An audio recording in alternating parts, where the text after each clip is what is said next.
इंसान ज़िंदगी में जब जद्दोजहद करता है, कोशिश करता है, वो बहुत सारे दुनियावी असबाब इख्तियार करता है। जितनी अक्ल अल्लाह ने दी होती है उस अक्ल का भी वो इस्तेमाल करता है। कोशिश करता है कि कुछ अचीव कर सके ज़िंदगी में, कुछ मकासद का हुसूल उसे मुयस्सर आए। अज़ीज़ भाइयों, एक बात अपने जहन में अच्छी तरह बिठा लें और लिख लें कि ज़िंदगी में जो किसी बंदे को कामयाबी हासिल होती है वो रब ताला की मदद से हासिल होती है। अगर रब ताला मददगार हो तो फिर कोई चीज़ भी रास्ते में रुकावट नहीं बनती, और अगर मालिक करीम को मंजूर ना हो तो इंसान बेहतरीन सियासतदान हो, अच्छा एडमिनिस्ट्रेटर हो, उसका ज़हन बड़ी वुसअत रखता हो, बड़ी अच्छी प्लानिंग करना जानता हो, सारा कुछ हो, तो बंदा नाकाम हो जाता है। मुसलमानों को जितनी कामयाबियाँ मिली उनका पस मंज़र सिर्फ इतना था कि अल्लाह तबारक व तआला ने अपने बंदों की मदद फरमाई। और अब ताला ने कुरान मजीद में इस हकीकत का बयान किया, फरमाया बलिल्लाहु मौलाकुम, फरमाया बल्कि अल्लाह तुम्हारा मौला है, वहुव खैरुन नासिरीन, और वो बेहतरीन मददगार है। वो जो रब तुम्हारा मौला है वो बेहतरीन मददगार है। और अगर वो मदद करे तुम्हारी, सूरह आले इमरान में आगे जाके इरशाद फरमाया अगर अल्लाह मदद करे तो फिर तुम पर कोई गालिब नहीं आ सकता, और अगर वो तुम्हारी मदद छोड़ दे तो फिर कोई तुम्हारी मदद कर सकता, कोई मदद नहीं कर सकता। बदर की जंग भी और फ़तह मक्का भी रमज़ान मुबारक में हुआ है। मैं दोनों पर गौर कर रहा था तो एक नया मजमून मेरे जहन में आने लगा। बदर की जो जंग है उसमें भी एक अजीब इनकलाब आया है कि 313 ने 1000 से मुकाबला किया, और जिन 1000 से मुकाबला किया वो असलहे से लैस थे, और ये जो 313 हैं इनके पास 6 ज़िरहें, 8 तलवारें, चंद घोड़े। लेकिन अल्लाह ने कामयाबी दी तो ख़ुद रब ने बयान किया किस तरह दी। फरमाया वलक़द नसरकुमुल्लाहु बिबदरिन व अंतुम अज़िल्ला। वो कामयाबी इस तरह मिली है कि रब ने तुम्हारी मदद की थी, तुम तो कमज़ोर थे, अल्लाह ने बदर में तुम्हारी मदद की, तुम जीत गए। वलक़द नसरकुमुल्लाहु बिबदरिन व अंतुम अज़िल्ला, अल्लाह ने बदर में तुम्हारी मदद की, तुम तो कमज़ोर थे। फिर फ़तह मक्का नसीब हुई तो उसमें भी बेहतरीन मनसूबाबंदी नबी पाक अलैहिस्सलाम ने फरमाई, बेहतरीन हिकमत अमली हुजूर ने अपनाई। लेकिन हमें जो अल्लाह रसूल ने बात समझाई वो क्या है, इज़ा जाअ नस्रुल्लाह वल फ़त्ह, फरमाया जब अल्लाह की मदद आई और फ़तह नसीब हो गई। ये अल्लाह ने मदद फरमाई तुम्हारी, यहाँ भी फ़तह मक्का भी अल्लाह की मदद से, जंगे बदर भी अल्लाह की मदद से। वो जो मदद है अल्लाह ताला की, जब वो हम ये करते हैं कि हम अपनी सारी ज़िंदगी सियासत की नज़र कर दें। हमारी सियासत सिर्फ मुल्क में नहीं होती, हमारी सियासत ख़ानदान में भी होती है। हम घर के अंदर भी सियासत करते हैं, हम किसी ख़ास तरीके से लोगों को अपने पीछे चलाना चाहते हैं, हम एक ख़ास उसलूब इख्तियार करते हैं कि लोग हमारे पीछे चलें। उसका नुकसान हमें ये होता है कि सियासत जो होती है ये शतरंज के हेर फेर की तरह होती है, तो इसके राज बड़ी जल्दी खुलने लग जाते हैं। पता चल जाता है कि बंदा मुखलिस नहीं था, सियासत कर रहा था, तरीके सलीके से इसने जोड़ के रखा हुआ था। हम हर जगह सियासत के बलबोते पर चीज़ों को लेकर चलना चाहते हैं, सियासतें नाकाम हो जाती हैं, सियाने सियाने लोग फेल हो जाते हैं। बचता सिर्फ वही है जिसके पीछे रब ताला की मदद शामिल हाल होती है। अपनी ज़िंदगी के अंदर हम जो कुछ भी कर रहे हैं, जिस शोबे से भी हमारा ताल्लुक़ है, आज हमने इस बात पे गौर करना है कि पहले तो ये गौर कर लें कि जो काम हम कर रहे हैं क्या वो काम ऐसा है कि उसमें अल्लाह की मदद हमें मिलेगी। अगर आप कोई माज़अल्लाह नाजायज़ काम कर रहे हैं, फेले हराम का इर्तिकाब कर रहे हैं, तो उसमें तो मदद इलाही आएगी नहीं। पहले तो ये देखें जो कर रहे हैं वो काम मदद इलाही वाला है, और अगर अल्लाह ताला की मदद वाला वो काम है फिर उस पर गौर करें कि क्या हमने मालिक से मदद का सवाल किया है, हमें मदद मुयस्सर आ रही है। वो मैंने बुज़ुर्गों से एक बात सुनी थी, वो बड़ी याद रह गई। वो फरमाया करते थे काबिलियत भी बड़ी चीज़ है लेकिन कबूलियत सबसे बड़ी चीज़ है। काबिल होना भी बड़ी बात है, लेकिन ज़्यादा बड़ी बात यह है कि उसकी बारगाह में कबूल भी है कि नहीं। अपनी ज़िंदगी में अल्लाह की मदद की तरफ बढ़ें, मालिक की मदद का हुसूल इख्तियार करने की कोशिश करें, अल्लाह के साथ अपने आप को जोड़ें। अगर अल्लाह की मदद नसीब हो, ये जो हम जितना डरते रहते हैं, सह में रहते हैं, परेशान रहते हैं, कोई क्या कर देगा, हमारे यहाँ ना ہر شعبے میں معاذ اللہ ایک مافیا ہے، الا ماشاء اللہ۔ وہ مافیا کہتا ہے میرے ساتھ ملو گے تو میں چلنے دوں گا، ورنہ میں نہیں چلنے دوں گا، مارکیٹ میں آ ہی نہیں سکتا فلانا بندہ، کیونکہ یہاں ہمارا قبضہ ہے۔ اور میرے بھائی پھر بہت سارے لوگ جن کی نیتیں اور ارادے بڑے اچھے ہوتے ہیں شروع میں، وہ بھی اس مافیا کا شکار ہو جاتے ہیں اور ان کے رنگ میں رنگ جاتے ہیں۔ یاد رکھنا، کسی شخص کی بلیک میلنگ کا کبھی شکار نہ ہونا، کبھی کسی کی میٹھی اور مسجع مکفہ باتوں کا شکار نہ ہونا۔ کوئی کیا کر سکتا ہے اگر اللہ مددگار ہو تو؟ جس کو رب کریم اٹھانا چاہے اسے کوئی گرا سکتا ہے؟ ہم یہ ڈرے ڈرے سہمے پریشان فیصلہ کرنے کی طاقت نہیں، مجھے چلنا چاہیے کہ نہیں، اٹھنا چاہیے کہ نہیں، کرنا چاہیے، اٹھ باندھ کمر کیوں ڈرتا ہے؟ پھر دیکھ خدا کیا کرتا ہے۔ حضرت عبداللہ ابن عباس فرماتے ہیں میرے نبی پاک علیہ السلام نے میری تربیت فرمائی، حضور نے میری تربیت فرمائی، اور محبوب پاک علیہ السلام نے فرمایا عبداللہ یاد رکھنا، یہ نوجوان دوست میری بات لکھ لیں، پریشان لوگ میری بات لکھ لیں، جن کے پاس قوت فیصلہ نہیں وہ اس بات کو لکھ لیں۔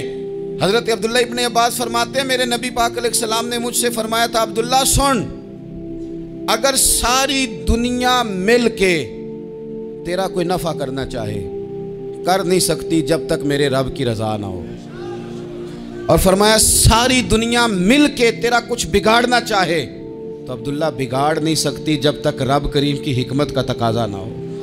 لوگوں سے ڈرنا، لوگوں کی طرف دیکھنا، ماحول دیکھ کے اپنے راہ کا تعین کرنا، ہر بندے کے خیالات کے مطابق ڈھلنے کی کوشش کرنا، فلانا نہ ناراض ہو جائے، فلانا نہ ناراض ہو جائے، وہ جس نے ہونا ہو جائے، بس رب رسول ناراض نہ ہو۔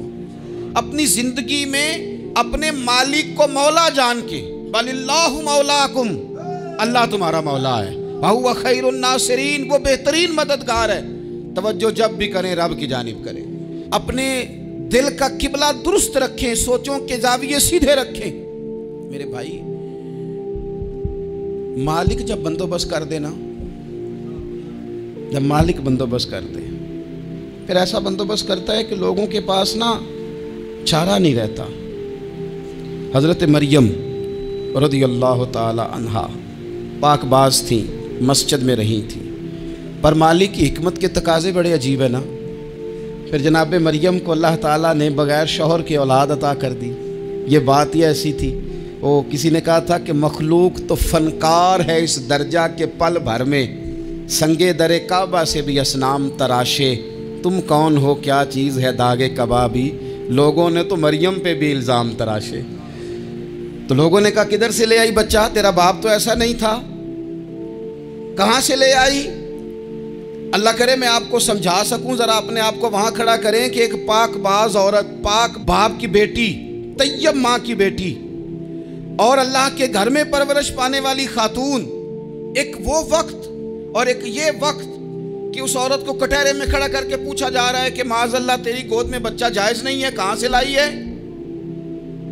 اب خود سے صفائیاں بندہ کتنی کو دے، کتنی کو وضاحتیں کرے۔ اور میں نے تو اپنی زندگی میں دیکھا ہے زیادہ وضاحت دینے والے کو بھی لوگ جھوٹا سمجھنے لگ جاتے ہیں، زیادہ وضاحت دینے پر بھی لوگ کمزوری کا اظہار سمجھتے ہیں کہ کمزور پڑ گیا۔ آپ صلح کی کوشش کرتے ہیں، سامنے والا بزدل سمجھ لیتا ہے، زیادہ وضاحتیں بھی کمزور کر دیتی ہیں۔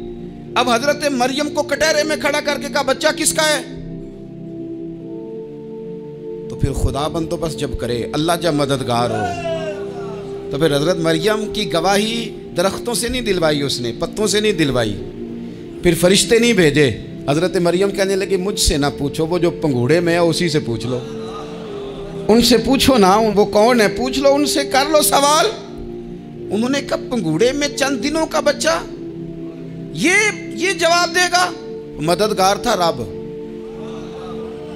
ان کی برات کا اعلان کرنا تھا مالک نے، اور جب مالک اعلان کر دے، جب مالک تیری صفائی دینا چاہے، جب مالک تجھے دنیا کے سامنے نکھارنا چاہے، تو پنگوڑے میں لیٹے حضرت عیسیٰ بول کے کہنے لگے انی عبداللہ آتانی الکتاب، فرمایا میں اللہ کا بندہ ہوں، رب نے مجھے کتاب عطا کر کے نبی بنا کے دنیا میں بھیجا ہے، میں اللہ کا بندہ ہوں، کتاب لے کے آیا ہوں، نبی بن کے آیا ہوں۔ پھر پنگوڑے سے اعلان ہو گیا، پھر بچہ بول پڑا۔ اور یہ ایک دفعہ نہیں بات ہوئی، یہ بنی اسرائیل میں ایک جریج نام کے शख्स भी थे जो नमाज पढ़ रहे थे। बाज़ ने लिखा है नफल नमाज थी। अम्मा ने पुकारा तो आए नहीं, तो माँ के मुंह से निकल गया तू इतनी देर तक मरेगा नहीं जब तक किसी बेहया औरत का मुंह ना देख ले। तो वो इबादत गुजार थे, लेकिन लोगों ने उनकी इबादत, रियाजत, परहेजगारी को नहीं देखा। बस एक औरत को भेज के इल्ज़ाम लगवा दिया। वो औरत आया जाया करती थी, अब आ जाती हैं औरतें, मसला पूछने की नीयत से भी आ जाती हैं। माहौल में कुछ जगह ऐसी भी हैं जहां औरतें दम कराने के बहाने आ जाती हैं। वो खातून आती जाती थी उस खानकाह पे, आस्ताने पे, ये बुखारी में मौजूद है, पर उसने कहा मेरी गोद में जो बच्चा है ये इन्हीं का है। मुझे बताएं कैसे बंदा वजाहत दे। हालात ख़राब हो गए, लोग कुटिया जलाने लगे, माहौल और तरह का बन गया। मेरे नबी पाक अलैहिस्सलाम फरमाते हैं फिर उस रब के बंदे ने कहा मालिक तो करीम है, तेरी मशीयत का तकाजा आया जो मेरी माँ ने जुमले बोले थे, पर अब मैं वजाहत देने के काबिल नहीं रहा। अब तू ही करम करेगा तो दरवाज़ा खुलेगा। तो वो चंद दिनों का बच्चा पंगूड़े में बोल के कहने लगा मैं इस दरवेश का नहीं, मैं तो फलाने चरवाहे का बच्चा हूँ, वो जो बकरियाँ चराता है। रब की मदद को पुकारें, अपने साथ अपने मालिक की मदद को शामिल करें, थोड़े रिस्क पर भी गुजारा अच्छा होने लग जाएगा। सारे लोग आपको गिराने की तदबीरें कर रहे होंगे और मालिक आपको इज्जतें अता फरमा देगा।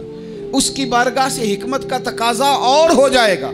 हमने सारी ज़िंदगी लोगों को राज़ी करने में गुजार दी, सारी ज़िंदगी बुढ़ापा आ गया बच्चों को पालते, और बच्चों ने आखिरी उम्र में कह दिया अब्बा अगर कोई ढब का काम कर लेते तो आज हमारे दिन भी फिर न जाते। सारी ज़िंदगी गुजार दी बहन भाइयों को राज़ी करने में, सारी ज़िंदगी गुजार दी जिम्मेदारियां उठाने में। उनको 99 दफ़ा दिया, एक दफ़ा नहीं दिया तो उन्होंने कह दिया तूने तो कभी दिया ही नहीं, तू था ही नहीं। सारी ज़िंदगी मोहल्लेदारों, इलाके वालों को राज़ी करने में गुजार दी।